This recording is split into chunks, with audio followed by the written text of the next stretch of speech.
Let's start reading the brief.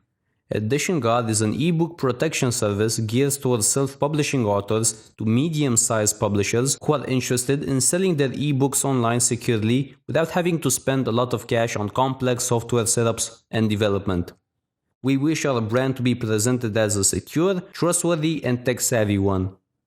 So they offer a service that protects ebooks from being stolen. Easy to understand. Let's check out their existing website again.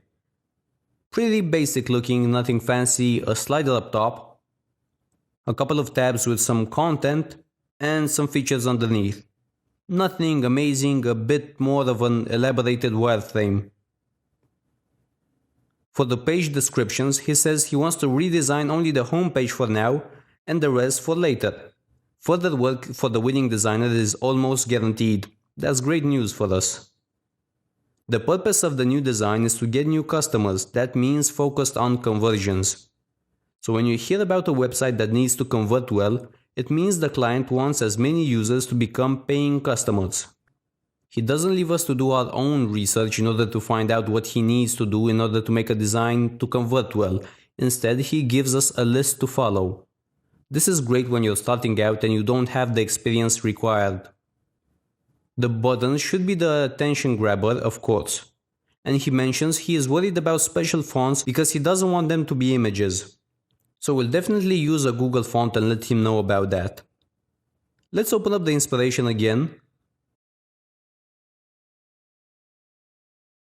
and download the logo.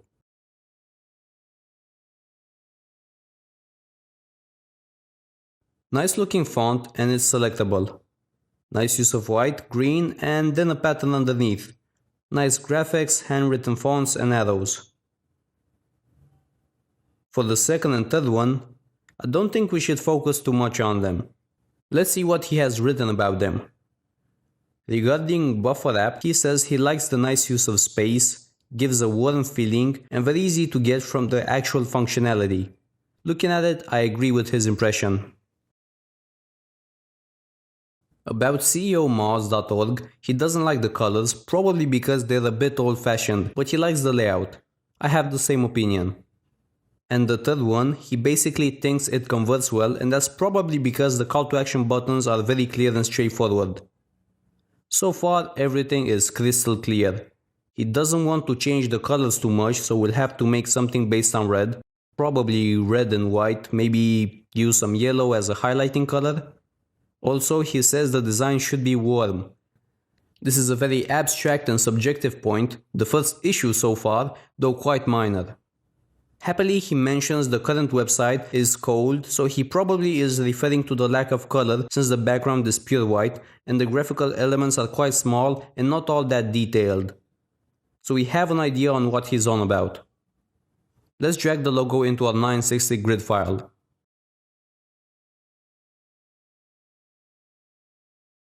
We'll open up the guides and log them as usual, and then we'll position the logo on the left side. Then I'll go to File, Save As, and name it as Edition Guard. I'll keep it on my desktop, though you should save it in your Special Projects folder on your hard drive. Okay, let's grab the rectangle tool and start laying everything out. On the right of the logo, we'll probably have the main menu. Not sure if it will fit, but if it doesn't, we'll just move it underneath. Alright. Here we'll have some text, and to the right of it we'll have a video player. Use Alt and drag to duplicate, then Ctrl T to resize if needed. I usually use Alt Shift drag just so the copied element will move in a straight line. Constantly check the client's layout recommendation he made for us, not the existing home page. We'll have these two call to action areas and 3 elements of content. Not exactly sure how I'll lay these out, but I'll go for something that's quite common. A call to action right underneath the hero area up top that spans the entire width. Then the 3 areas of content should be placed in 3 columns so they occupy the space nicely. Then again another call to action. So probably we'll have this area or this area as the first call to action, then these 3 columns and then the other call to action. We'll have to decide which of them is more important, but more on that later. The next item is the features.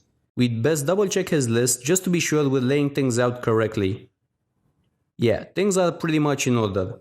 Again, this is a simple mockup, we might change it as we start refining things.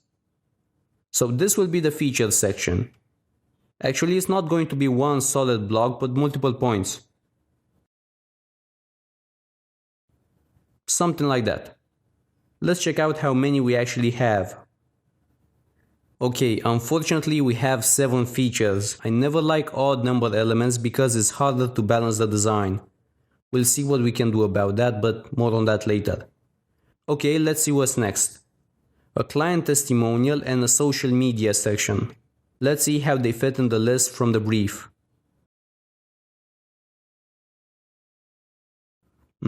Okay.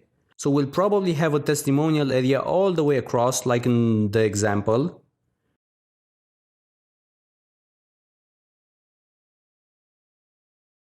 Or maybe actually have 2 of them because we already have items that span the entire width of the design.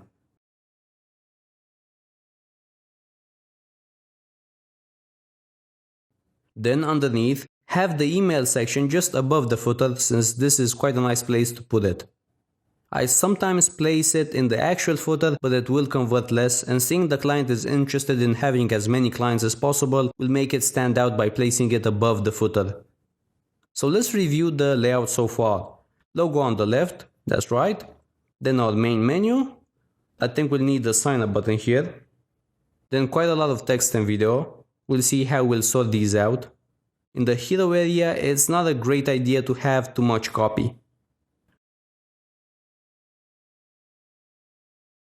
Then a call to action, probably this one.